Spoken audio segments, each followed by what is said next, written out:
Things are getting pretty intense with Social Security lately, especially after the president recently signed an executive order along with a memorandum that could block millions of people from receiving Social Security benefits.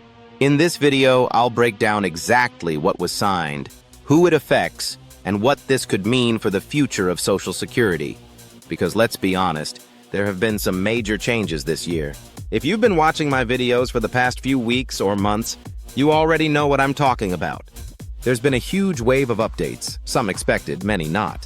So in this video, I want to walk you through the details of this executive order and memorandum, what it actually says, who's impacted, and what else we might see unfold.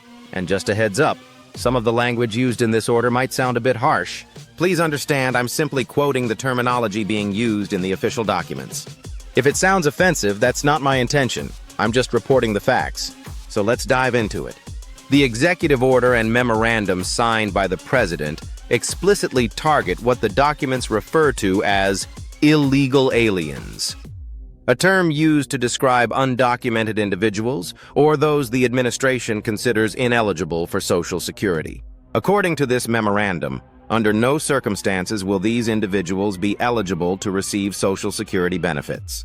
This has been stated in very direct terms. Naturally, this has raised concerns. I've received tons of messages from people in the community, some saying they're just a few months or years away from eligibility, others currently receiving benefits, or waiting for their applications to be processed. And their big question is, how does this affect me? Now, to be fair, we don't have all the answers just yet. There are still a number of unanswered questions surrounding the implementation of this order. A lot of people are asking, what about those who are already receiving benefits but might fall into the newly restricted category? Are their benefits at risk of being cut off? That's a fair concern, and I'll circle back to that in a moment. But first, I want to remind you of something else we discussed recently. Remember Doge? Not the cryptocurrency, but the federal data system. Just a few weeks ago, maybe 2 or 3, there was a situation involving Doge and Social Security. Reports suggest that around 6.2 million individuals had their status changed to deceased in the system. Yes, you heard that right. Millions of people who are very much alive were marked as dead in the Social Security database. The purpose? According to the reports, it was done to prevent them from collecting benefits. Another stated reason was to get these individuals to self-deport. I know that might sound wild, and frankly, I didn't expect to be covering this topic, but here we are. Look it up if you're skeptical. This stuff is real. And again, I get it, this is uncomfortable to talk about. But my job is to bring you accurate information and reflect what's being reported, no matter how difficult the topic might be. So, this update that changed living people's status to deceased was apparently an effort to remove their eligibility and push them to leave the country voluntarily. Personally, I doubt that kind of tactic will have the intended effect, but that seems to be the strategy behind it. Now, with the president's new executive order and memorandum, the administration is doubling down. The message is clear. Anyone who is undocumented or considered ineligible, based on the terms they've defined, will not be able to receive Social Security benefits going forward. This isn't speculation, it's now official policy. If you want to read more about this, I'd strongly encourage you to look up the full executive order and memorandum yourself. It was just signed recently, and I've mentioned parts of it in recent live streams too. It's part of a much broader trend we're seeing this year, more changes to Social Security than we've seen in a very long time. Usually, Social Security sees minor tweaks each year.